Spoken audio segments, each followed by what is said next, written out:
নিশ্চয় আল্লাহর বান্দাদের মধ্যে মনে রাখবেন, আপনিও বান্দা, আমিও বান্দা, সবাই বান্দা।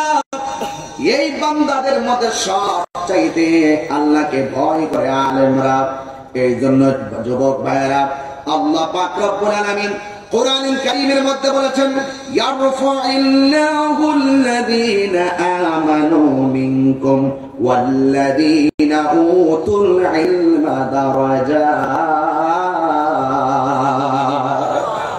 আল্লাহ রাব্বুল আলামিন বলেন, যাদেরকে জ্ঞান দান করা হয়েছে, যাদেরকে জ্ঞান দান করা হয়েছে, আল্লাহ রাব্বুল আলামিন যাকে মায়া করে জ্ঞান দান করেছেন, তার মর্যাদাকে আমার আল্লাহ রাব্বুল আলামিন সকল বান্দাদের চাইতে আমার আল্লাহ উন্নতি বানিয়ে দিবে।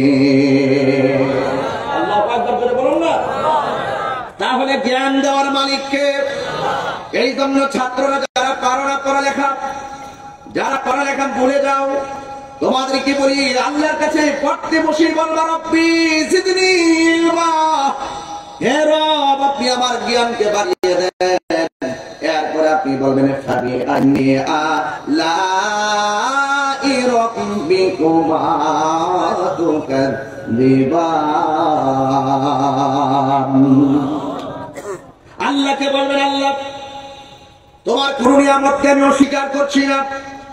সবকিছু নিরঙ্কুশ ক্ষমতার মালিক কে? আরো জোরে বলো কে?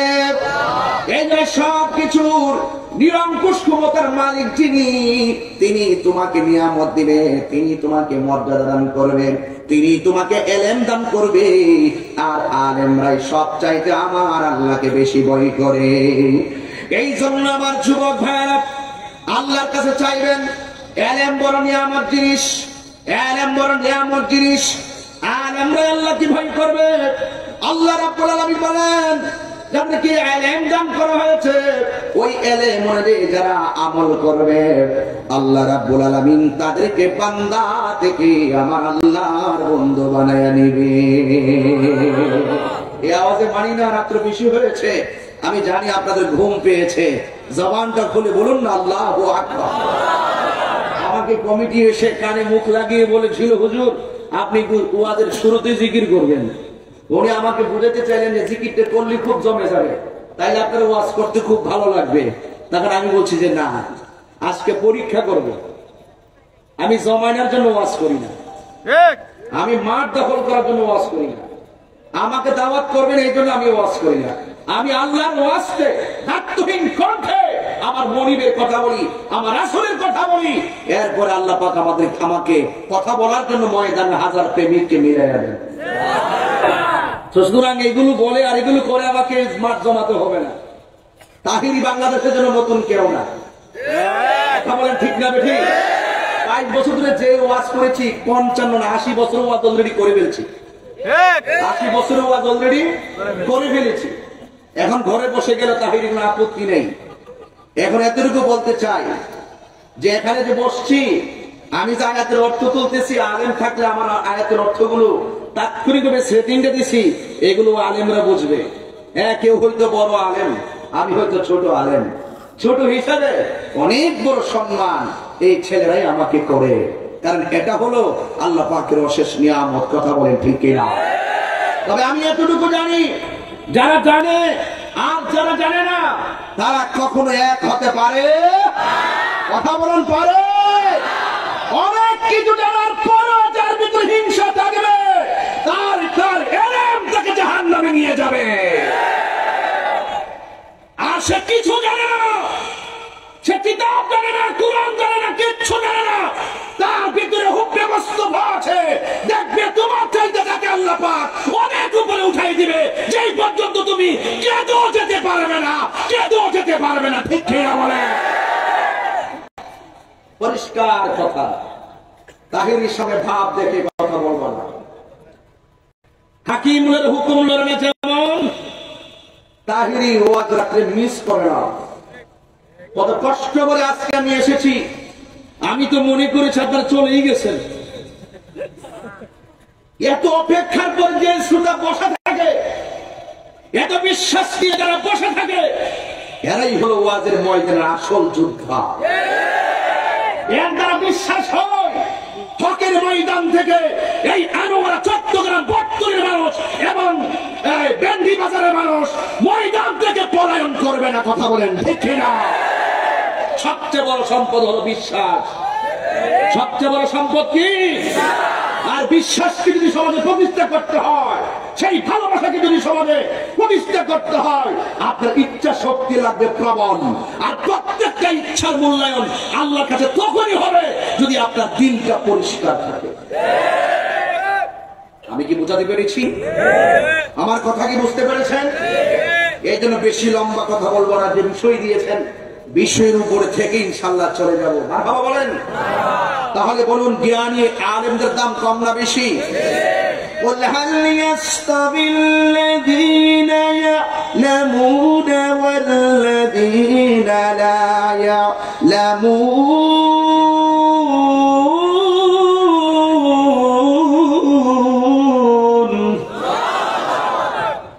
আল্লাহ বলছে, হে বন্ধু আপনি বলে দিন, যারা জানে আর যারা জানে না এরা কখনো এক হতে পারে না। তাহলে সুতরাং দোকানপাটে বসে কাহারও বিরুদ্ধে কথা বলতে 1 কোটি বার চিন্তা করিও। 1 কোটি বার চিন্তা করিও। অনেকে বলে ওয়াজে উঠে কিতাবের কোন আলোচনা নাই, অনেকে বলে মূল কিতাবের আলোচনা নাই। আমি তাদেরকে বলতেছি, বাবু এটা মাদ্রাসার ক্লাস না যে ছাত্রকে আমি দর্শ দেব। ওয়াজের মাহফিল, ভ্যারাইটি সাধারণ লোক আসে, তাদেরকে সাধারণ ভাষায় বোঝাতে হবে। কথা বলেন ঠিক না? এটা ওয়াজ মাদ্রাসা ক্লাস না যে আমাকে মূল কিতাব খুলে খুলে আমাকে নাহু সরফ বুঝাইতে হবে। এই মাঠ আর ওয়াজের মাঠ এক জিনিস না। এই মাঠ আর দরবার এক জিনিস না। এই মাঠ আর সংগঠন এক জিনিস না। এখানে সকল দলের লোক আসে, আমাদেরকে সব মেনটেন করে কথা বলতে হয়। সব মেনটেন করে কথা বলতে হয়। এজন্য আমাদের আবেগ, আমাদের অবস্থান নিয়ে কেউ তামাশা করবেন না। যারা জানে, যারা জানে না তারা কখনো এক হতে পারে না। কথা বলেন ঠিক কিনা? আমি এতটুকু বলবো, সুন্নিয়তের কল্যাণে আপনি আরো দরবার করেন, অসুবিধা নাই। সুন্নিয়তের কল্যাণে আপনি আরো সংগঠন করেন, অসুবিধা নাই। তবে যেন আমাদের আকীদা যেন নষ্ট না হয়। আকীদার ভিত্তিতে আমরা এক হব, আকীদার ভিত্তিতে আমরা এক থাকবো। হয়তো কেউ বাংলাদেশে থাকবো, আর না হয় কেউ লন্ডন থাকবো। আকীদা যখন মিল থাকবে, সে লন্ডন থাকলো আমার ভাই। আকীদা যখন ঠিক থাকবে না, আমার ঘর থাকলেও তার দরকার নাই। আমি কি বুঝাতে পেরেছি? বক্তব্য আমাদেরকে শিখাবেন না। এই জন্য আল্লাহ বলছেন, যেহেতু এলেমের কথা আসছে, যেহেতু আর এবং ইলমে দ্বীনের ফজিলতের কথা আসছে, প্রয়োজনীয়তার কথা আসছে, এলেম শুধুমাত্র কিতাবের পর পড়লে আলেম হয় না। এটার বাইরেও আরো এলেম আছে। এলেমের নাম ইলমুল যাহির, আর ইলমে বাতিন, আর ইলমে শরীয়ত, আর ইলমে তরিকত, ইলমে হাকিকত, ইলমে মারফত, ইলমে তাসফিক, ইলমে তাসাফুর, ইলমে যাহির, ইলমুল বাতিন, ইলমুল বয়ান, সবকিছু মিলেই শরীয়ত হলো আমার নবীর কথা, তরিকত হলো আমার নবীর কাজ, হাকিকত হলো আমার নবীর অবস্থা, মারিফত হলো আমার নবীর গোপন রহস্য। এই 4 এলেমের সিনাই যাদের এসেছে, তাই মুহসিন আউলিয়া হয়ে গেছে।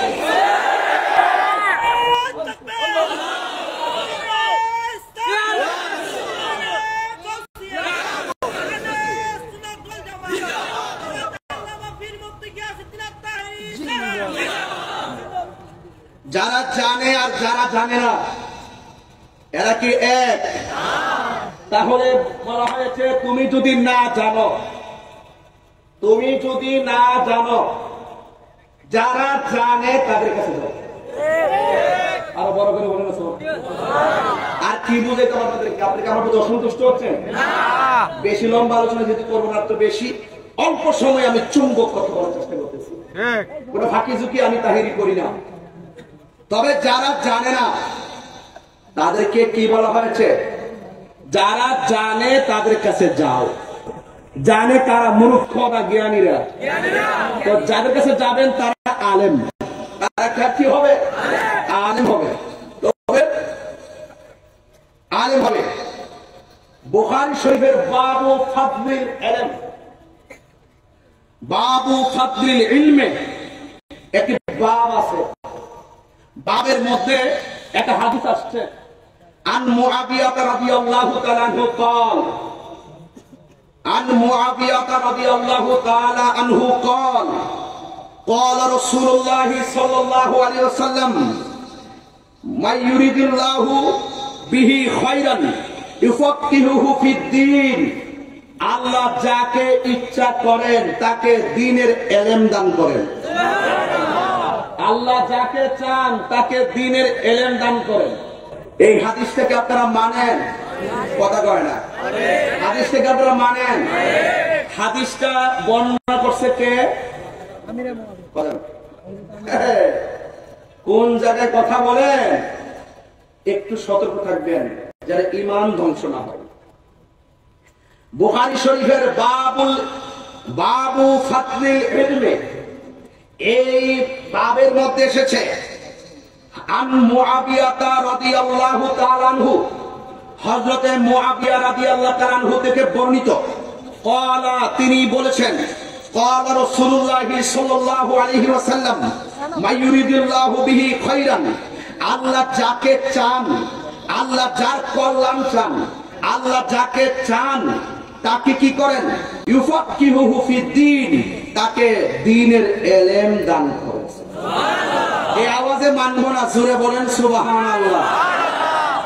এই হাদিসটা কি বুখারী থেকে কেটে ফেলে দিতে পারবেন? এই হাদিসটা কি অস্বীকার করতে পারবেন? এই হাদিসকে অস্বীকার করা মূলত নবীকে অস্বীকার করা। কারণ আমিরে মুআবিয়ার বাবার শক্তি নাই যে নিজে বলবে। তিনি বলছেন আমার নবী বলেছেন। এই হাদিসটা ইমাম বুখারী শরীফের মধ্যে এনেছেন। জোরে বলেন সুবহানাল্লাহ। তো ইমাম বুখারীও এই হাদিসটাকে সহিহ করে এনেছেন এবং এই হাদিসটা গ্রহণযোগ্য হয়েছে বলেই বুখারীতে স্থান পেয়েছে। তাহলে বোঝা গেল হযরত আমিরে মুআবিয়া রাদিয়াল্লাহু তাআলা আনহু একজন সাহাবী। জোরে বলেন না সুবহানাল্লাহ। তাইলে কথা পরিষ্কার, আল্লাহ যাকে চান তাকে দ্বীনের ইলম দান করে। এই জন্য যুবক ভাইরা আমার, তাহলে ইলম চাইবো একজনের কাছে, জবান খুলে বলেন না তিনি কে? আরো বড় করে বলেন না তিনি কে? আরো বড় করে বলেন না তিনি কে? তাহলে পরিষ্কার হয়ে গেল, হ্যাঁ, ইলম দেওয়ার মালিক আল্লাহ। যারা জানে আর যারা জানে না তারা কখনো এক হতে পারে না। এরপরে আরেকটি হাদিস আমি কোট করেছি, যেই ব্যক্তি ইলম অন্বেষণের জন্য পথ চলবে, আল্লাহ পাক রব্বুল আলামিন তার জন্য জান্নাতের পথকে সুগম করে দিবে। জোরে বলেন সুবহানাল্লাহ। হাদিস কইরা আবার অর্থ করলে একটু সময় বেশি খায়, এই জন্য সরাসরি বললাম, যেই ব্যক্তি ইলম অন্বেষণের জন্য রাস্তা দিয়ে চলে, জোরে বলেন সুবহানাল্লাহ।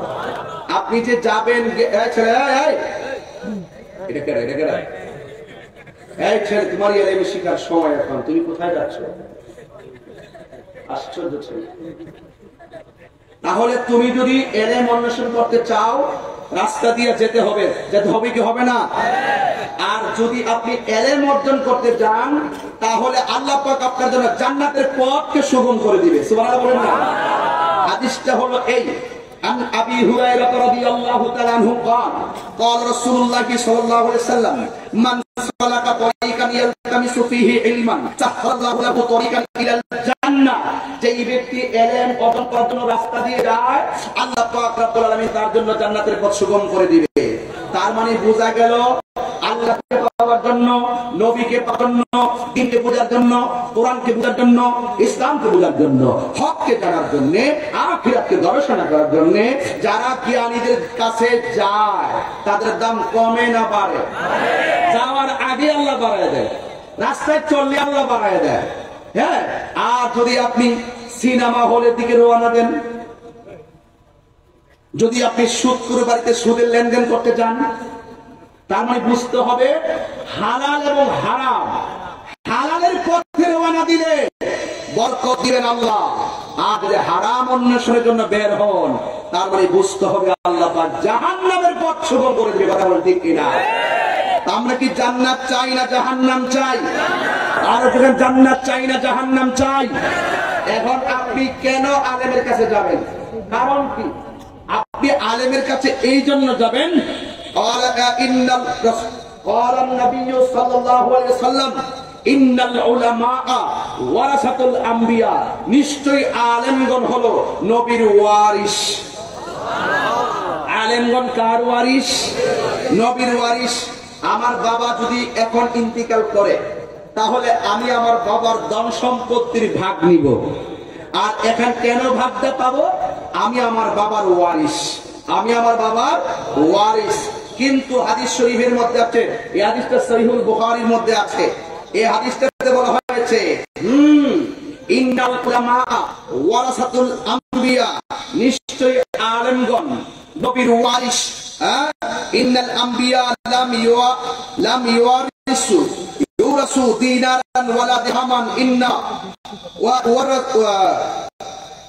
ইন্নামা ওয়ারাসুল ইলমা ফামান আখাযাহু আখাযা বিহাযু ওয়াফিরিন।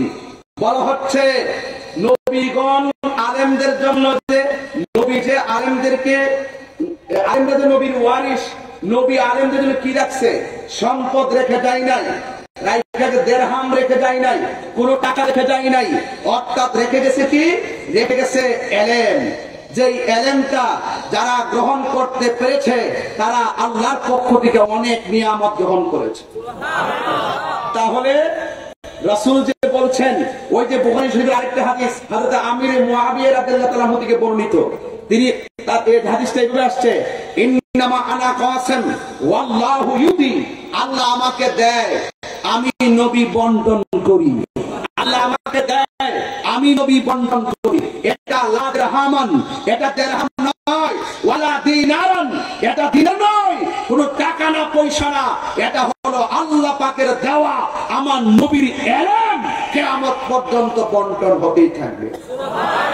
এই ইলম পাইবে, ইলম পেয়েছে খাজা কারিমি নওয়াজ, ইলম পেয়েছে হযরত আব্দুল কাদের জিলানী, ইলম পেয়েছে আল্লামা আহমদ হাসান রাহমাতুল্লাহ আলাইহি, ইলম পেয়েছে মুহসিন আউলিয়া, ইলম পেয়েছে বাইজিদ বুস্তামি, ইলম পেয়েছে গোলাপ শাহ, ইলম পেয়েছে গরিবুল্লাহ শাহ, ইলম পেয়েছে মিসকিন শাহ, ইলম পেয়েছে শারিব বুগদাদি, ইলম পেয়েছে ওই যে শাহজালাল, ইলম পেয়েছে শাহজাহান। কিয়ামত পর্যন্ত এটা বন্টন হতেই থাকবে। যে বলুন না সুবহানাল্লাহ। আমি কি বুঝাতে পেরেছি আপনাদেরকে? তার মানে রাসূলকে আমাদের জন্য সম্পদ রেখে গেছে। কি রেখে গেছে? ইলম। এই জন্য যুবক ভাই, রাসূল বলেছেন ইন্নামা আনা কাসিম, আমি নবী হলাম বন্টন করি, আল্লাহু ইউতি, আর আল্লাহ আমাকে দান করে। চিৎকার মেরে বলুন সুবহানাল্লাহ। এই জন্য আল্লাহর হাবিব একটি দোয়া করতেন, সব সময় একটি দোয়া আমাদেরকে শিক্ষা দিয়েছেন। সবাই আমার সাথে বলুন আল্লাহুম্মা। এই আওয়াজে মানি না, জবান করে বলো আল্লাহুম্মা ইন্নী আসআলুকা ইলমান নাফিআন ওয়া রিজকান তাইয়িবান ওয়া আমালান মুতাকাব্বিলান। আল্লাহ রাব্বুল আলামিন হাবিব আমার আল্লাহর কাছে বলছেন, হে আল্লাহ, আমি আপনার কাছে প্রার্থনা করছি, আমাকে আপনি ইলম দিবেন, কিন্তু উপকারী ইলম দান করবেন। দুই নম্বর ওয়ারিসকান তাইয়িবান, আমাকে আপনি আপনার কাছে আমি পবিত্র রুজি প্রার্থনা করছি। ওয়া আমালান মুতাকাব্বিলান, এবং কবুলযোগ্য যে আমল আছে এই আমলটা আপনার কাছে কামনা করছি। তার মানে বোঝা গেল আমরা আল্লাহর কাছে চাইবো, উপকারী ইলম চাইবো। দেখেন অনেক জ্ঞান আছে, এই বিবেকটা কিন্তু অনেক ভাবে মানুষ খাটায়। অনেকে মনে করে বাবা ইয়াবা খাইলে, ফেঞ্চি খাইলে শরীরের মধ্যে একটা ভাব আসে, আর গায়ের মধ্যে একটা চাঙ্গা চাঙ্গা ভাব হয়। আপনারা জবান খুলে বলেন, নেশা করা কি হালাল না হারাম? কিন্তু আরেক প্রকার জ্ঞান আছে, রাতের বেলা দাঁড়ায় নামাজ পড়লে কষ্ট হবে, এরপর আমি নামাজ পড়বই, আমি হজে গেলে কষ্ট হবে, আমি হজে যাবই, দান করলে আমার সম্পদ কমবে, এরপর আমি দান করবই। ওই জ্ঞানটা যার মাথার ভিতরে থাকে, এদের ব্যাপারে আমার আল্লাহ রাব্বুল আলামিন বলে দিয়েছেন, এদের সম্মান আমার আল্লাহ রাব্বুল আলামিন হাসরের ময়দানে কমিয়ে দিবে না বাড়িয়ে দিবে। বাড়াইতে বাড়াইতে কেমন বাড়বে? আমার আল্লাহ রাব্বুল আলামিন হাবিব বলেছেন, ইয়াশফাউ ইয়াউমাল কিয়ামাতি সালাসাতুল আম্বিয়া সুম্মাল উলামা সুম্মাশ শুহাদা। হাশরের ময়দানে আল্লাহ রাব্বুল আলামিন, হাশরের ময়দানে আল্লাহ রাব্বুল আলামিন তিন শ্রেণীর মানুষকে হাশরের ময়দানে কথা বলার সুযোগ দিবে। এই সুযোগটা আমি পামুনি, এই সুযোগটা আপনার নসিব হবে নি। আজকের এই বেন্ডি বাজারের মাহফিলটাতে বইলা দিয়া যায়, আয়ের মঙ্গলের বেন্ডি বাজারের মাহফিল আমি বইলা দিয়া যাই। এই নসিবটা আমার বলি, এমন এলেম আমি জানুনি, এমন এলেম আমি পাবনি। ও আল্লাহ গো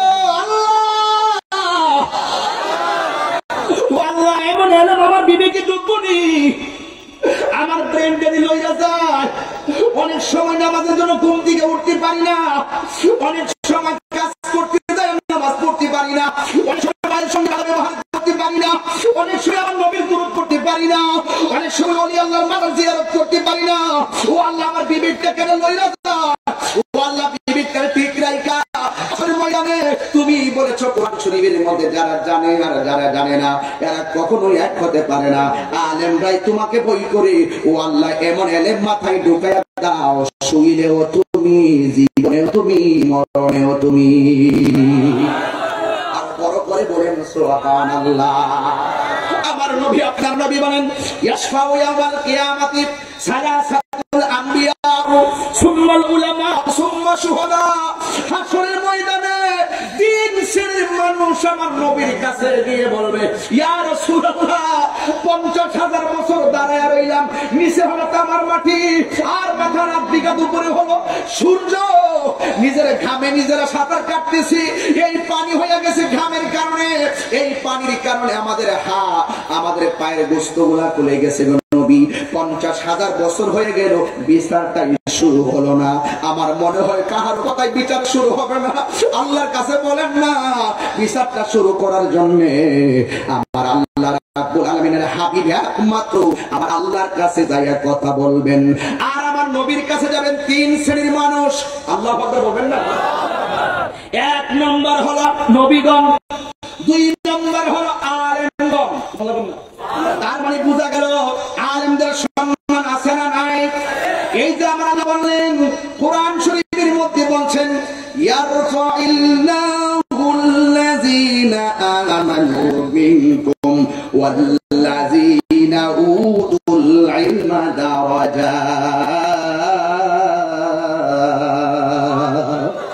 আল্লাহ যারে ইলম দান করবে, আমার আল্লাহ তার মর্যাদা বাড়াইবে না কমাইবে?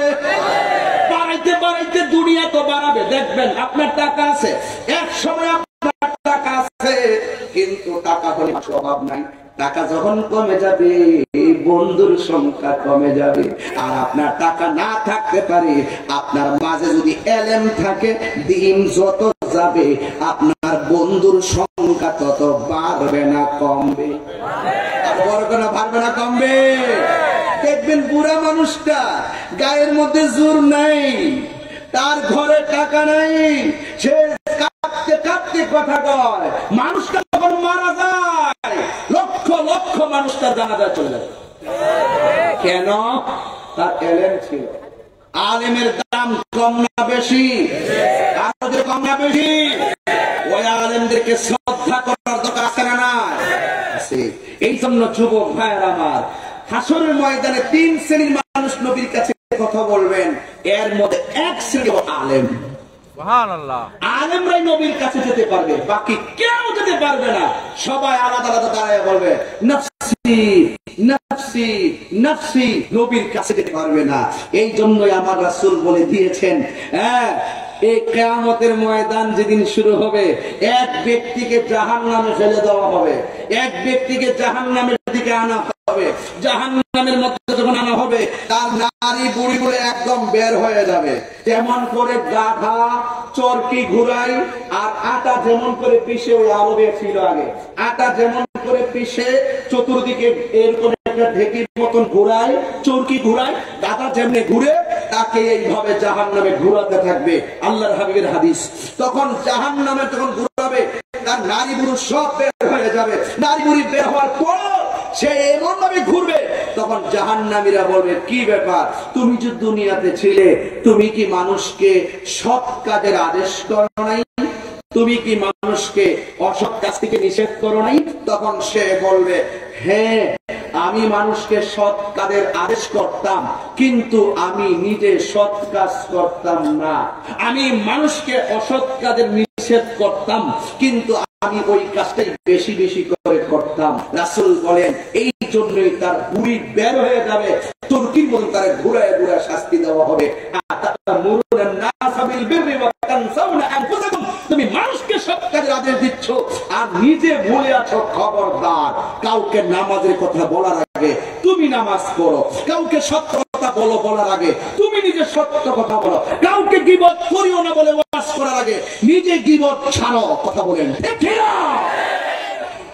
তাহলে আপনি হালাল হারাম পার্থক্য করবেন একটা জিনিসের মাধ্যমে, সেটা হলো এলেম। সেটা কি? এলেম। এই জন্য যুবক ভাইয়ের আমার পায়ে হাত দিয়ে বলবো, আমি কিন্তু এই হাদিসটা আমাকে সংগ্রহ করা ছিল, এরপরও আমি আপনাকে ওই হাদিসটার দিকে নিয়ে গেলাম না। এরপরও আমি আপনাকে আরেকটি হাদিস আমি বলবো, হাদিসটা পড়বো না, আছে সময় ডাবল লাগে, এই জন্য অনুবাদ করে বলছি। মানুষ যখন মারা যায় তার আমলের দরজা বন্ধ হয়ে যায়। এই মুহূর্তে যদি আপনি মারা যান, আপনার নামাজ পড়ার সুযোগ আছে, সুযোগ আছে, হজ করার সুযোগ আছে, সমস্ত আমলের দরজা বন্ধ হয়ে যাবে। কিন্তু 3 ধরনের আমলের সওয়াব আপনার কবরের বিকাশের মতো প্রকাশ হয়ে যাবে। যেকোনো সুবহানাল্লাহ, মানে ফ্লেক্সি হতে থাকবে। আপনি চারা লাগাই গেছেন, আপনি ফল খাইবেন, ফল খাইবেন। এই মানুষ আপনি আসেন নি, কিছু আওয়াজ করেন। এই যে বলা হচ্ছে, ইজা মাতা ইনসানু ইনকাতা আনহু আমালহু ইল্লা মিন সালাসাতিন মিন সাদাকাতিন জারিয়া আও ইলমিন ইয়ানতাফা বি আও ওয়ালাদিন সালিহিন ইয়াদউ লাহু। হাদিস শরীফের মধ্যে সেটা 3 ধরনের সওয়াব কবরে যেতে থাকবে। যদি আপনি সদকায়ে জারিয়া, মানুষের কল্যাণে রাস্তাঘাট, স্কুল, মাদ্রাসা ইত্যাদি করে যান, তাহলে এটার সওয়াব আপনার কবরে যেতে থাকবে। আরেকটা হলো, যদি নেক সন্তান রেখে দেন, যে সন্তান আপনার জন্য দোয়া করবে, এটার সওয়াব কবরে যাবে। এরপরে হলো এমন এলেম, উপকারী এলেম মানুষকে শিখাইয়া দিয়ে যান, এই এলেমটা যত চলতেই থাকবে। আপনি চলে গেছেন, আপনি এমন একটা জ্ঞানের জন্য দিয়া গেলেন। এই বলতো, আল্লাহ 3000 নাম আছে, 2999 নাম দলিলে পাওয়া যায়, আরেকটা নাম কি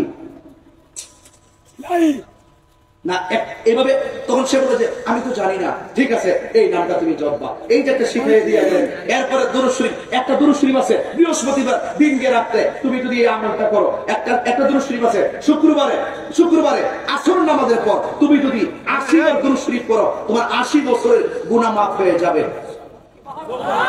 এই দুরূদ শরীফটা কি শিখাইয়া দিয়ে গেলেন। এরপর আপনি কোরআন হাদিসের যে এলেমগুলো আছে, এই এলেমগুলো আপনি শিখাইয়া দিয়ে গেলেন। আপনার এই উপকারী এলেমটা সে যতদিন পর্যন্ত হৃদয়ে ধারণ করবে, যতদিন পর্যন্ত এলেমটা থাকতেই থাকবে, ততদিন পর্যন্ত আপনার সেই এলেমটা শিখানোর সওয়াব আপনার কবরে যেতেই থাকবে। সেখানেও এলেম, সেখানেও এলেম। আপনি কবরে গেলেও আপনার শিখানো বলি, শিখানো এলেমটা সওয়াব আপনি কবরে গিয়ে পেতেই থাকবেন। সুতরাং প্রমাণ হয়ে গেল, ইলমে দ্বীনের প্রয়োজনীয়তার কোনো শেষ নাই। শিখলেও লাভ, শিখাইলেও লাভ। কথা না, শিখলেও লাভ, শিখাইলেও লাভ। শিখাইলেও সওয়াব আছে, নিজে শিখলেও সওয়াব আছে। চিৎকার মেরে বলেন না সুবহানাল্লাহ। আমার যুবক